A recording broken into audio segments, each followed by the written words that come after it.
Tuesday, March 12, 1991 begins as a typical late winter day in central Indiana. You might find Clinton Countyans talking about Frankfort's proposed skateboard ordinance. In today's Frankfort Times, Forest residents learned they'll be getting service from Kokomo Gas. Rossville folks are still excited over the weekend announcement that Jennifer Jacoby has been named Miss Basketball.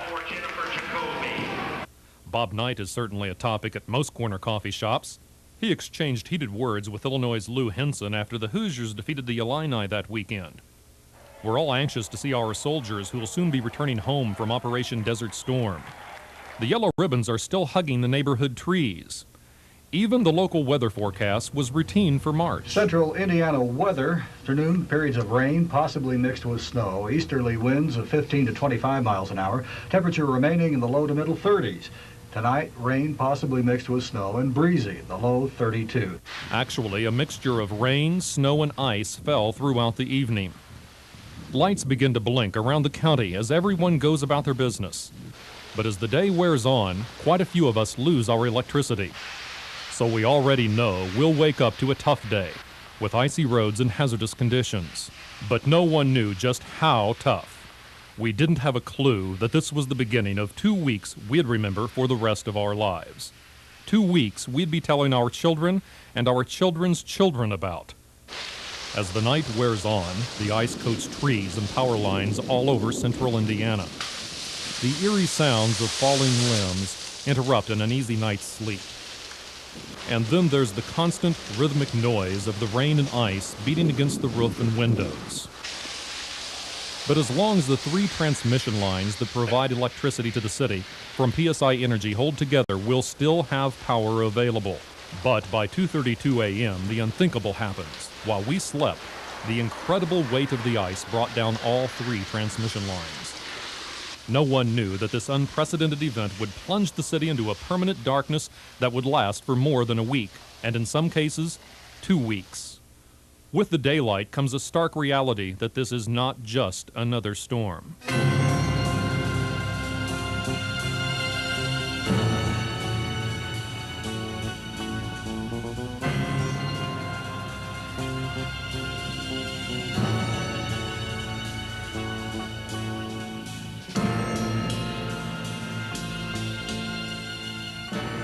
Ice has downed miles of power lines, blocking roads and devastating Clinton County's electrical service. We were shocked to see all the light poles laying across the road. I just couldn't believe it. It's almost like it looks like a war zone here. Nowhere was that devastation more evident than in Frankfort's TPA Park.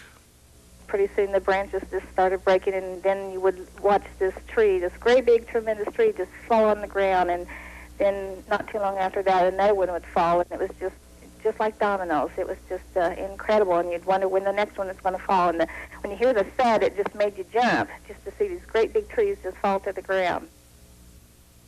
Recognizable scenes were no longer recognizable. Property owners found damage in their own front yards.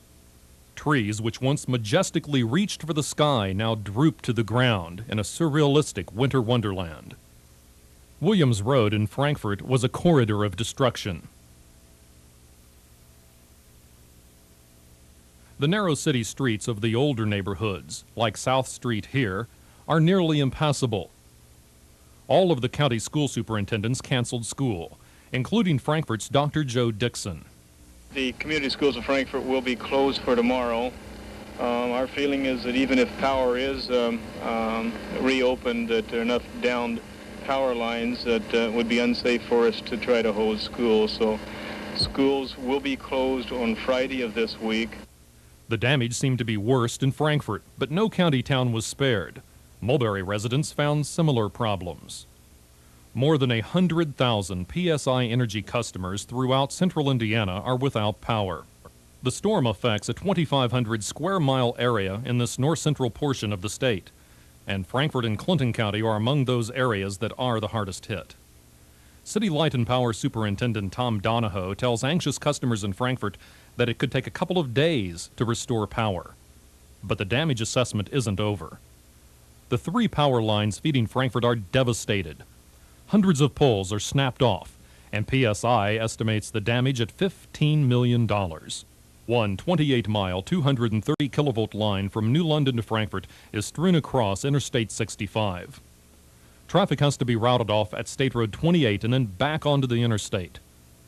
Another PSI line from Howard County that runs along Indiana 29 is on the ground. Confusion rules Wednesday morning. No one has electricity. As people face the day, they confront unusual uncertainty. Do I go to work? Is there work to go to? How will all of this affect my life? Many residents flock to Lebanon and Lafayette seeking shelter. Emergency management officials advise people to stay inside for their own safety. Communication comes to a standstill. Shine 99's tower is destroyed by the storm, and radio station WILO is operating under generator power.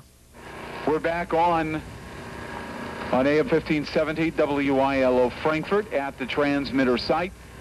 The Times publishes a paper by going to Lebanon to print, but home delivery is canceled by the weather, and the newspaper doesn't hit the newsstands until early evening. The weather forecast has an ominous tone. A winter storm warning for Clinton County and surrounding area for this afternoon. Blowing and drifting snow, freezing rain and sleet, up to 10 inches of snow accumulation possible by this evening. Fortunately, the snow never comes. But there's enough bad news in the continuing damage assessment as the storm rages on. Thursday morning dawns over the county as residents begin to cope. Frankfort and Clinton County officials begin to assess the damage. Donahoe reports that 60% of the city's distribution system has been damaged, and repair estimates are set at nearly $4 million. We've been working 10 years on this system to try to put it to a very good, reliable system, and all of a sudden, just in a couple of days, we're turned back to trash, almost turned back 10 to 15 years. Between 20 and 25 miles of power poles are destroyed. The sobering fact is that power won't be restored anytime soon. A small army of electrical workers amassed to tackle Frankfort's disaster. Private companies and state and municipal utilities not affected by the storm send in work crews. They work 20-hour days. They sleep on cots, some in a local motel. They eat quick, cold meals, but they stay on the job. Frankfort Mayor Don Snyder declares a disaster emergency. We are going to declare a civil emergency tonight. Unless there is extreme emergencies, people have to stay off the streets. Beginning tonight, the city of Frankfort will be under curfew from 9 to 6 a.m. Only those people with genuine need will be allowed on the Frankfort streets. The police department has been given orders to stop vehicles or pedestrians, issue citations, and possibly make arrests. Each day, the amount of damage and the estimate of how long it will take to get it fixed seems to get worse. Donahoe estimates that power will be off for more than a week. PSI says it's lost 1,100 transmission poles and more than 2,500 distribution poles. Some telephone service was affected at first, but since most phone lines are underground, our telephones were the mainstay for our communication throughout the disaster. As the first weekend after the storm approaches, people learn to cope without the necessities they've taken for granted. Stores sell all their kerosene heaters, candles, and easy-to-prepare foods. A walk down any street is filled by the familiar hum of portable generators. Businesses slowly find a way to reopen for limited hours. People struggle to find a way to make life normal. Trouble is, there's nothing normal about what's going on.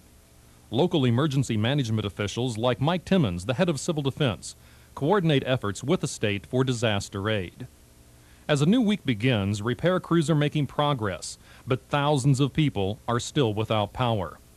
PSI has restored electricity to 85% of its customers, but the city of Frankfort is still without power.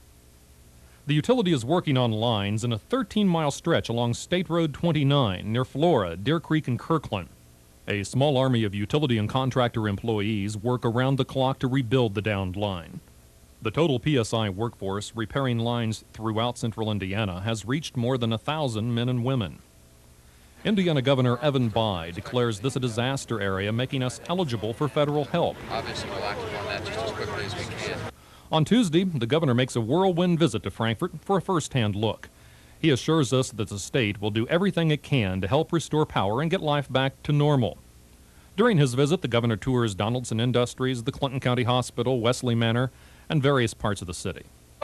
Folks, if I could just say one word or two, I'm not going to give a long speech here today, but I wanted to come to Clinton County to say just a couple of things. Number one, how much I appreciate and admire the hard work on the part of the representatives of the city of Frankfort, of Clinton County, from the state, the Department of Transportation, and really all of just the private citizens who pitched in and rolled up their sleeves and gotten to work to respond to what has been a very, very difficult situation that Mother Nature has handed to us. I was out at one of the senior citizen centers here in the local community, and it was just heartwarming to see how people have been taken in from the community, neighbor helping neighbor, everybody pitching together. And I'd kind of like to think that's one of the things that makes our state special.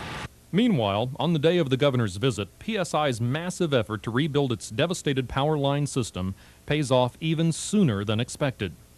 And at 3:55 p.m. on Tuesday, March 19th, 2 days ahead of schedule, power's restored to Frankfort. For many people, though, it's the weekend before their lights come on again, and frustration continues to mount.